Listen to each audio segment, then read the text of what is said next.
भुवनेश्वर सहर कल्पना छकठारे उपहासित श्री श्री रघुनाथ जीव मंदिर ठारे श्री रामनवमी उत्सव खूब निष्ठा और भक्तिर सहित अनुष्ठित हो जाइछि।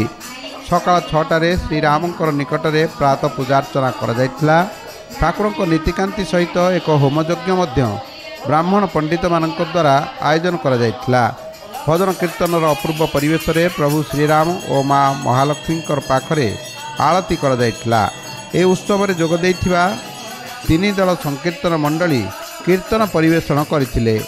एठारे महिला और झील मान द्वारा परिवेषण करा संकीर्तन समस्त मन छुई जाइथिला।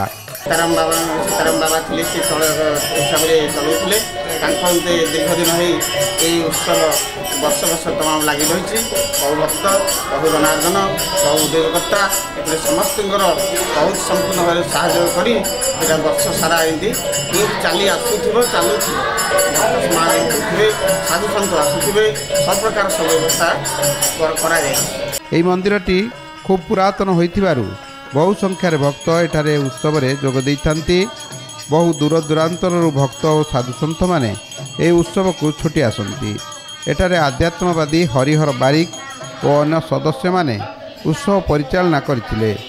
एक स्वतंत्र भक्तिमय परिवेश रे श्री श्री रघुनाथंकर रामनवमी उत्सव शेष होइछि। कल्पना छकनित सीताराम बहु प्राचीन काल आरंभ होती आरंभ करते नाम थिला सीताराम सीता से अनुसार मठरा ना परिचालित होती।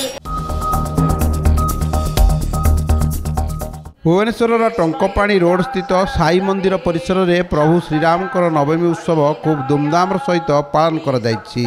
पवित्र श्रीराम नवमी अवसर में टंकपाणी नदी 300 कलश जल आनी साई बाबा को अभिषेक करा जाइथिला। बाबा को अभिषेक रे मध्य क्षीर व्यवहार करा जाइथिला। ब्राह्मण पंडित माने प्रभातरू बाबा को काकड़ आरती करथिले। एहा परे एई यज्ञर आयोजन करा जाइथिला।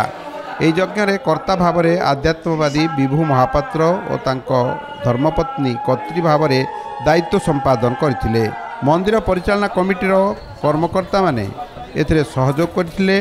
प्रतिवर्ष परी ए वर्ष मध्य चौभाड़ी यात्रा टंकपाणी साई मंदिर बाहरी संध्यारे भजन संध्या कार्यक्रम आयोजन बहु भक्तों को एठाकू आकर्षित करथिला।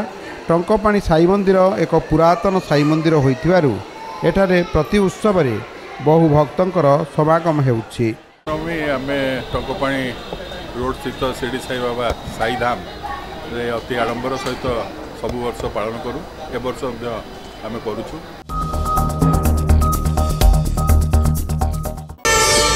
प्रार्थना आम आनंदर उत्सव।